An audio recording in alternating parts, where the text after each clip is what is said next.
Let's start my today's session with the discussion of vectors and eigenvalues once again.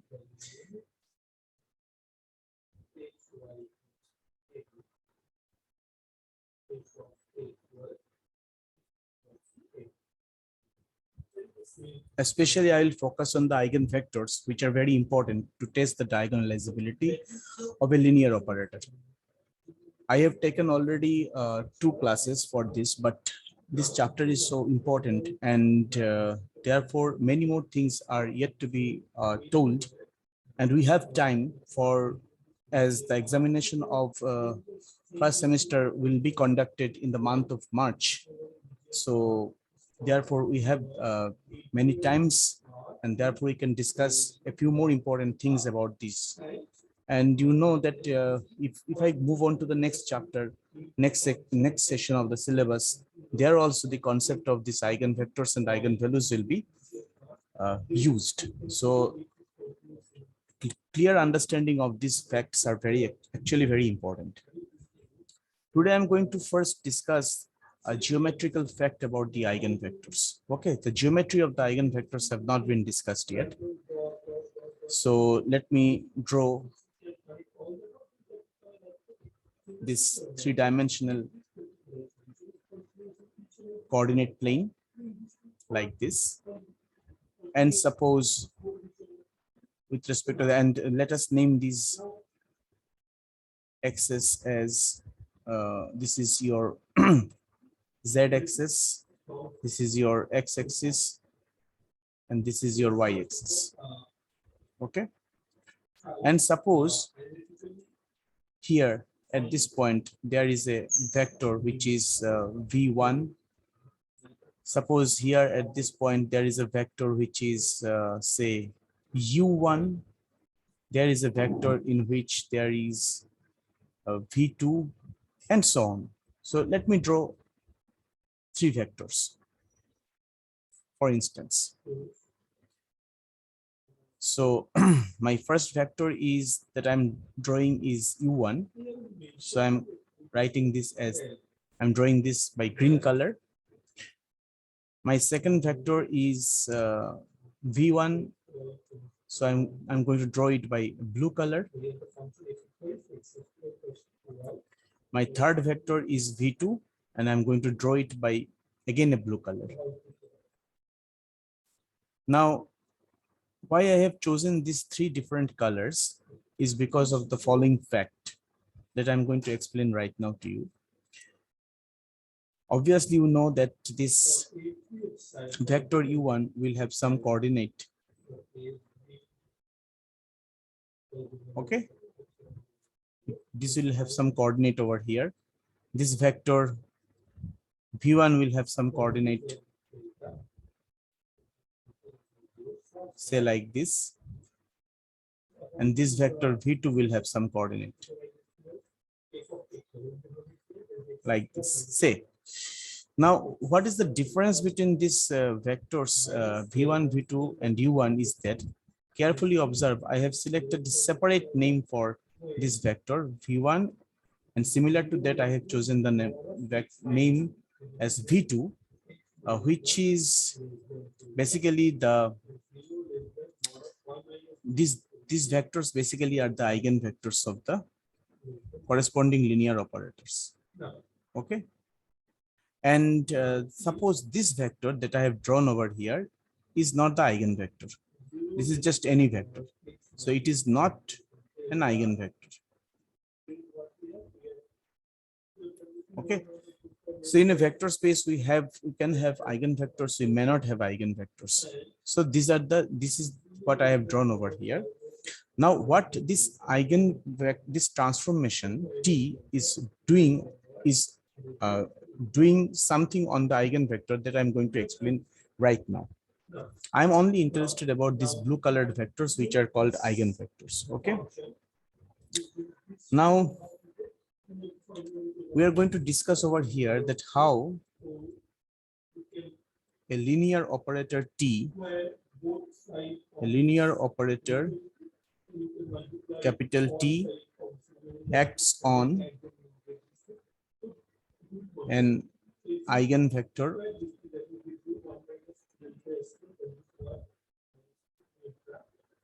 this is my point of discussion today. Okay, so let v1 be the eigenvector of t, be the eigenvector of the linear operator capital T, and suppose lambda1 is the corresponding eigenvalue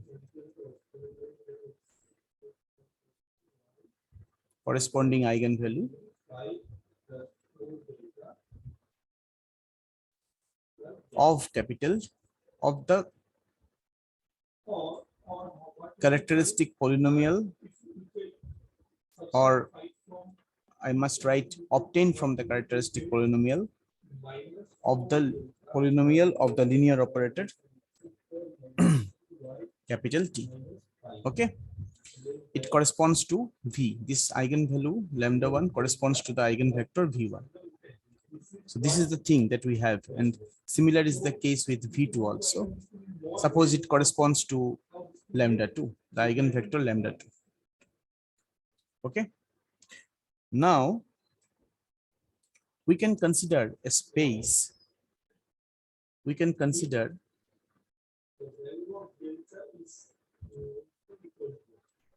a space W, which is actually a spanning set, which is spanned by the vector V1. Suppose W is a set which is spanned by the vector V1. What does this mean? Span of the vector V1 means any scalar multiple of V1 you can consider over here in this particular set, and when it becomes same as W, it means that any vector of W can be expressed in terms of V1. Okay, so this is the meaning of that. Now, suppose we have considered a vector space W, which is being spanned by one of the eigenvectors V1. This space will be a one-dimensional space, or rather I must say a one-dimensional subspace of the associated vector space V. Okay, the vector space V means the linear operator is defined on some vector space, isn't it? So that vector space I'm considering over here. So I'm considering a vector space V on which the linear operator is defined, and now I'm considering a subspace W which is being spanned by the eigenvector. Okay, someone has asked me that I need to explain the meaning of W once again. Suppose I'm starting from the scratch. Suppose there is a vector space and the linear operator capital T is defined on the vector space V.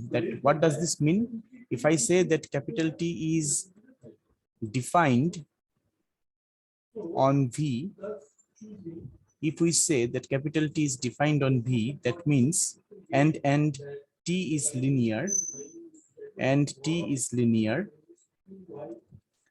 this means T is a linear operator from V to V. Okay, T is a linear operator from V to V, and this linear operator is, yeah, I have considered here the V2 as the eigenvector of capital T. I have considered two eigenvectors here because in a particular corresponding to a eigenvalue, there may be many eigenvectors. Okay, so suppose there are two distinct eigenvalues, so there will be two distinct eigenvectors. Suppose lambda1 is the eigenvector corresponding to V1, and lambda 2 is the eigenvector corresponding to V2. So lambda 1 is the eigenvector corresponding to V1 and lambda 2 is the eigenvector corresponding to V2. Okay. Now, from where do we get these eigenvalues? We consider the characteristic polynomial of the linear operator T. We construct characteristic polynomial of T. We solve the equation, we equate this to 0. Equate this to 0 and solve this equation, and we find the roots of the equation. These roots are the eigenvalues of the corresponding linear operator. And then with the help of the equation Ax equal to lambda x or Av equal to lambda v, or sometimes it is written as Tv is equal to lambda v. Both are same because here A is actually the matrix representation of the linear operator capital T. Both will be meaningful over here. So in this case, by using this equation, we find the eigenvalue by vectors corresponding to each of the eigenvalues. Okay. So I started with that actually. So I have considered some vector space, three-dimensional space. I have considered here R3. R3 is a vector space, you know. And in this R3, on this R3, some sort of linear operator is capital T is defined. Some sort of linear operator is defined for which we have got two eigenvalues, lambda 1 and lambda 2, whose corresponding eigenvectors are V1 and V2. Say U1 is any eigenvector which is marked green color. This is not the eigenvector. This is just any vector. And the eigenvectors, two eigenvectors V1 and V2 have been marked as blue color to distinguish it from any other vector. Okay, so here U1 is not an eigenvector. That I might not have drew, but I considered this to draw because you needed to tell everyone that in a particular vector space, not all the vectors are eigenvectors. So there may be some other vectors which are not eigenvectors. So therefore, I have drawn this. Now we have got this particular diagram. Now what we are doing, since V is the vector space on which the operator capital T is defined, I am considering a subspace of the vector space V, a subspace of the vector space V. Okay. And this subspace is being spanned by, say, any one of these eigenvectors, say V1. This one-dimensional subspace of the associated vector space is being spanned by one of the eigenvectors,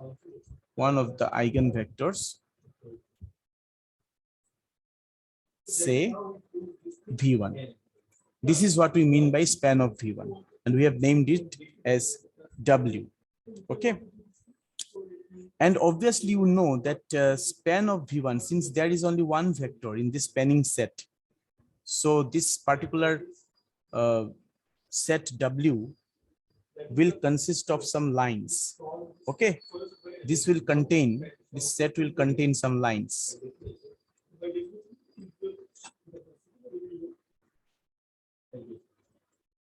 Because it is being spanned by only one particular vector, so these will be lines. If there are two vectors present, that would be a kind of plane. Three vectors, we can define something. So contains some lines. Some multiple of V1 means some lines that we are actually drawing. Okay, so W will contain some lines. Now we are considering, suppose we are considering a vector W from the subspace that we have constructed over here, W.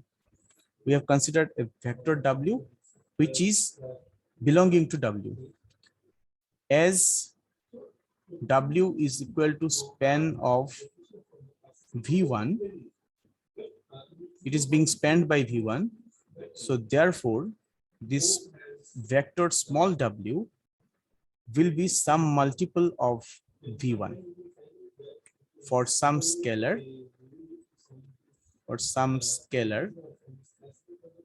C belonging to the field capital F on which the vector space is defined.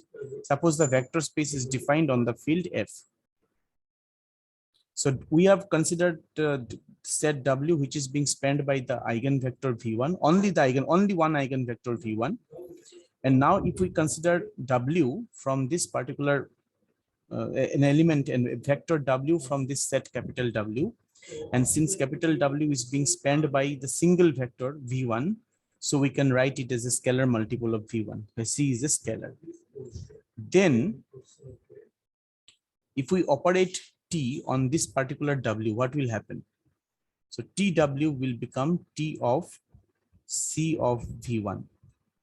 And now as T is linear, since T is linear,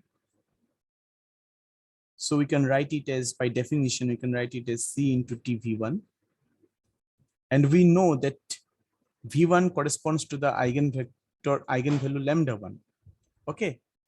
So since V1 corresponds to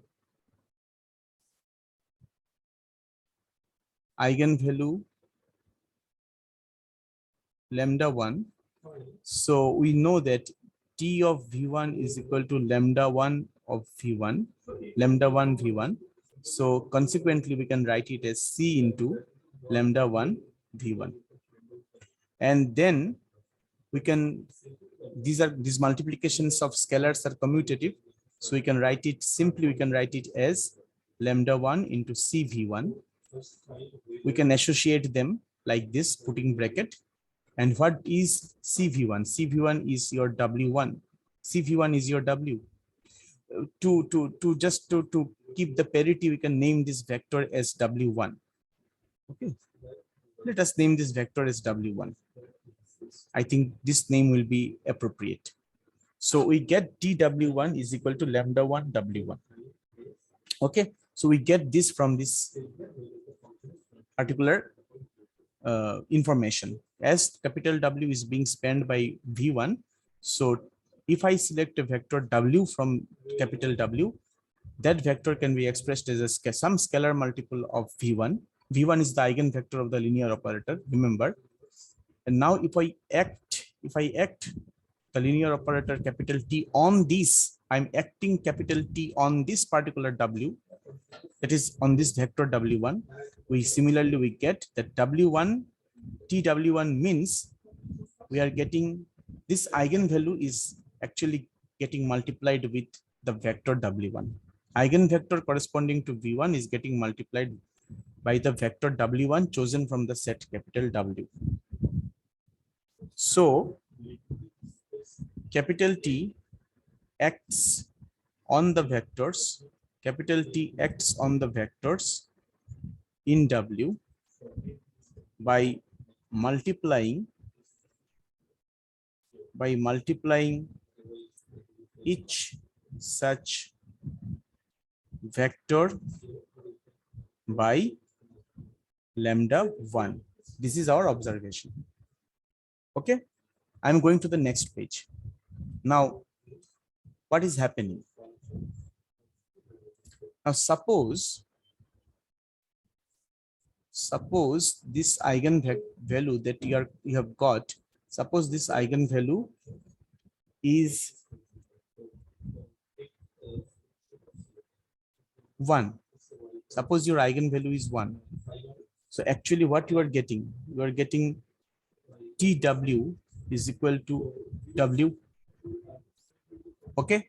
And this means, which implies T acts as the identity operator on W. So whenever your eigenvalue is lambda 1, now this is my V, once again I'm drawing, this is my W. This W is being spanned by the eigenvector V1. This W is being spanned by the eigenvector V1.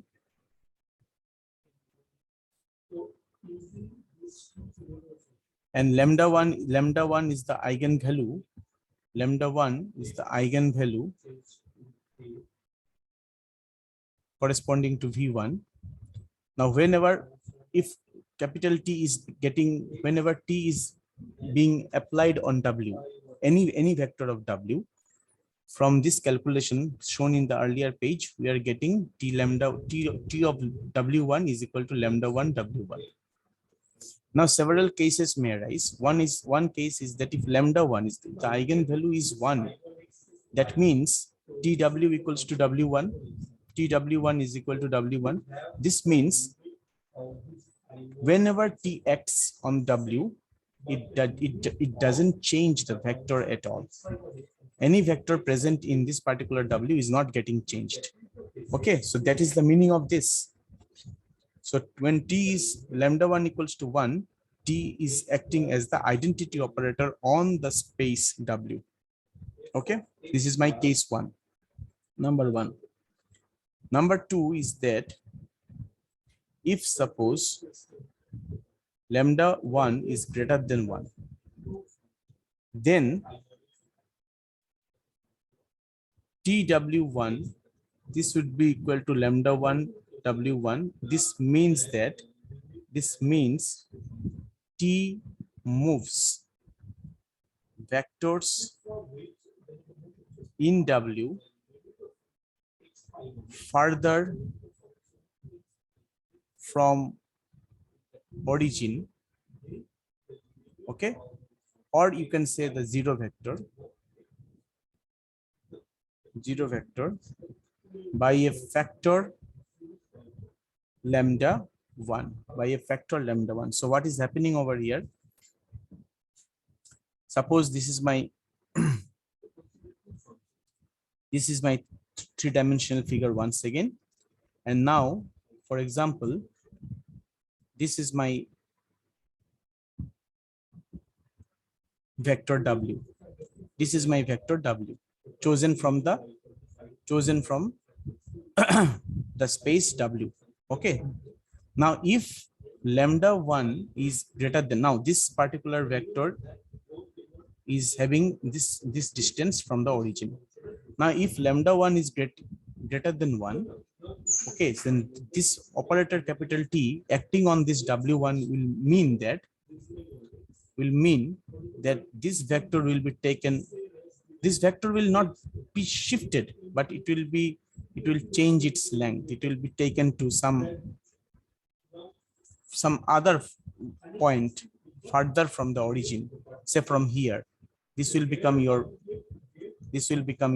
next, this will become your lambda1 W1, okay, whose distance from the origin has actually increased. So whenever we are getting lambda1 equal to 1, so then it means that when capital T is acting on this vector W1 of the subspace W, it is getting elongated. That means it is actually moving further away from this particular or point, which is the zero vector here. Okay, it could have been nice if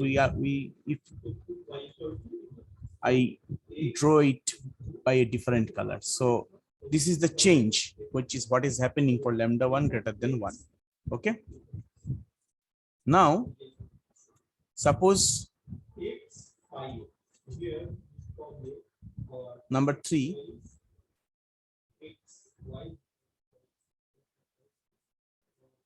if lambda1 is lying between 0 and 1, what will happen? If lambda1 is lying between 0 and 1, then TW1 is equal to lambda1 W1. This implies that T moves vector in the subspace W closer to the zero vector, or closer to origin by a factor lambda1. Okay, so that means whenever I'm talking about the eigenvector being a fraction lying between 0 and 1, that means then when capital T applies, is applied on the space W, that means your vector W1 is getting the size of the vector W1, which is a line, of course, is getting reduced, and it is coming the closer to the origin. So this becomes your W. When it is actually when the eigenvalue lies between lambda 1, 0 and 1. Okay, so this happens when lambda 1 is greater than 1, and this happens when 0 less than lambda 1 less than 1. Okay, and this remains same. W1 remains as W1, and with this distance from origin when lambda 1 is equal to 1. These are the changes which will be effective on the vector W1 of the space W. Okay, and if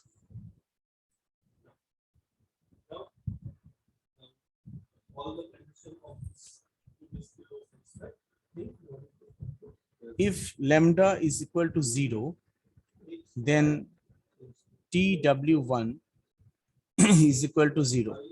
If lambda 1 equal to 0, TW1 equal to 0, which means that T acts as 0 transformation, because you know the 0 transformation is a kind of transformation which when applied on any vector gives you 0. So 0W1 is equal to 0 actually. Okay, so T acts as a 0 transformation on the vectors of W. So whenever your eigenvalue is 0, it means that this vector W1 is now situating at this point origin, because its length will reduce to that, and this happens when lambda equal to 0. Okay, and lastly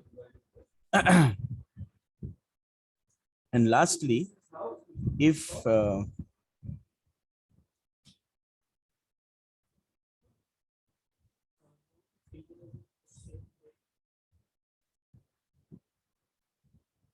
lambda is less than 0, then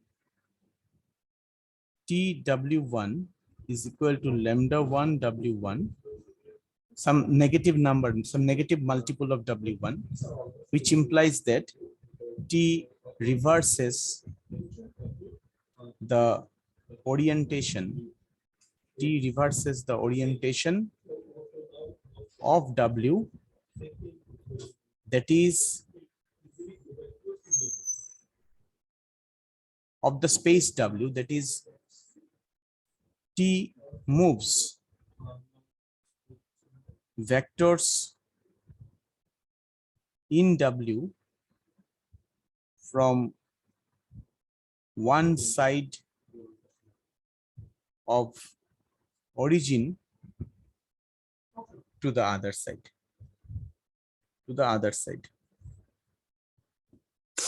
So for this case can be illustrated as the following. Now suppose lambda 1 is less than 0. So in that case, what happens is that I'm getting some kind of vector like this. In some other quadrant, this vector is situating. So suppose this is happening for lambda 1 equal to -1. Okay, so in some other quadrant it is getting situated. Okay, now this is the thing that is actually, I'm unable to draw it because it's three-dimensional figure. So it will be on that direction. Okay, so it is in some other quadrant, depending upon what value of lambda 1, what negative value lambda 1 is having. Okay, but these things are actually what is happening. Now if you carefully observe, you will find that the W, suppose how can I make you understand? Suppose what is happening over here is that, suppose this is a line. Okay, And this is another line which is hooked on the horizontal line. This is the line, vertical line. Let us call this line as, this is the horizontal line. Let us call this line as H. And this is the vertical line, which is hooked on, this is the vertical line V, which is hooked on the horizontal line W. Okay. Now you can imagine that you are holding these two ends, A and B. You are, imagine that you are holding these two hand, hold this point A and hold this point B, and you are moving it. In this direction you are moving it, or in this direction you are moving it, or you are actually reversing the orientation, anything you are doing, this hooked vector remains as hooked. It is not changing its position. It remains hooked to its particular point. Only thing that it can do is that it can elongate its size, or it can reduce its size. It can move on to the, it can get its mirror image, or it can reduce to 0 point, or like this. But it will be hooked on this particular point. It will not shift from this point to that point. It will not shift to this point to that point.